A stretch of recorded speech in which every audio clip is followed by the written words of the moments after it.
عرض التلفزيون البحريني تسجيلا لمكالمات صوتية تعود لشهر مارس من عام 2011 بين مستشار أمير قطر حمد بن خليفة العطية والمعارض البحريني حسن علي سلطان، يتآمران فيها على إثارة الفوضى في البحرين وبثها على قناة الجزيرة القطرية. ويتضمن التسجيل المسرب 4 مكالمات للتنسيق وتبادل المعلومات وأسماء المصادر التي ستظهر على قناة الجزيرة، إذ توقع المعارض البحريني مواجهات عنيفة قد تصل لما وصفه بسيل من الدماء عند إعلان حالة الطوارئ بالبلاد، وهو ما قابله العطية بتأكيد عرضه على قناة الجزيرة. على حسب قانون درع الجزيرة يلزمنا بالمشاركة في دول.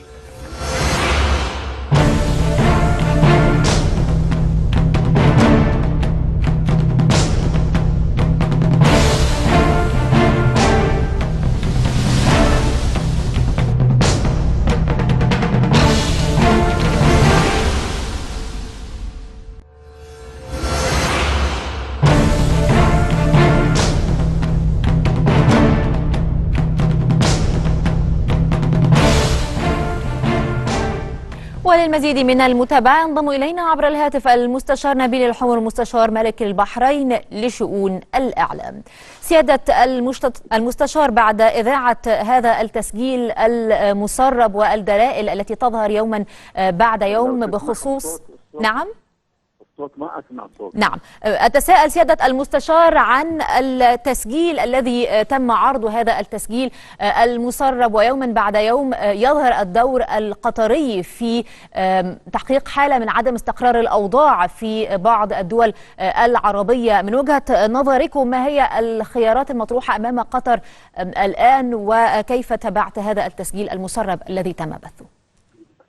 في الحقيقة أن هذا الموضوع يعني موضوع صادم لكل أبناء الشعب البحرين، وأيضا أعتقد أنه صادم للخليجيين يعني دول مجلس التعاون وأيضا العرب، لأن هذا الشيء ما يمكن أن يكون بين شقيق وشقيقة. شخص بمستوى شخصية بمستوى مستشار لأمير قطر يعني يتصل بمجموعة إرهابية مخربة ويحرضهم على التخريب والفوضى في البحرين، هذا شيء غير مقبول. وبدون شك أن حكومة البحرين اتخذت إجراءات قانونية بهذا الشأن، وطبعا هذا ليس التسجيل الوحيد في هذا المجال، وانما هناك تسجيلات كثيره لمسؤولين آرين يعني تعطي الفكره عن ما عانته البحرين طيله السنوات الماضيه من تدخلات قطريه غير سويه كانت تستهدف الفوضى واحداث القلاقل والتخريب والارهاب في البحرين. نعم، وشكل الإجراء القانوني الذي اتخذتموه سيادة المستشار؟ هذا الإجراءات القانونية تتخذها مكلفة فيها وزارة الداخلية والأمن العام. نعم. ولكن هناك إجراءات، طبعا أنت تعرفين خلال الفترة الماضية اتخذت قرارات جماعية من قبل مملكة البحرين والمملكة العربية السعودية وجمهورية مصر العربية والإمارات العربية المتحدة بقطع العلاقات ووقف كافة التعاملات مع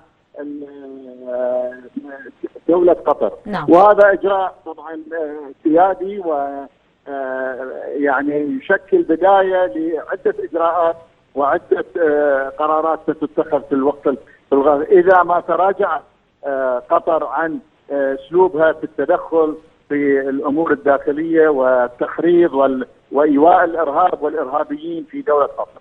نعم، ويعني بخصوص قائمة الشكاوى التي من المفترض أن ترسل إلى الدوحة، ما الإجراءات التي تمت بصددها حتى يتم الانتهاء منها سريعا؟ الآن في صدد إعداد الشكاوى وإعداد المطالب التي يعني ستقدم إلى حكومة قطر. نرجو أن تؤخذ فيها وأن يعني تنصاع لكل هذه المطالب حتى يمكن أن يعني نستطيع أن نتعامل مع حكومة سوية، مع حكومة تستطيع أن تتعامل مع الدول الاخرى، وليس بطريقه البلطجه والارهاب. أشكرك المستشار نبيل الحون مستشار ملك البحرين لشؤون الإعلام.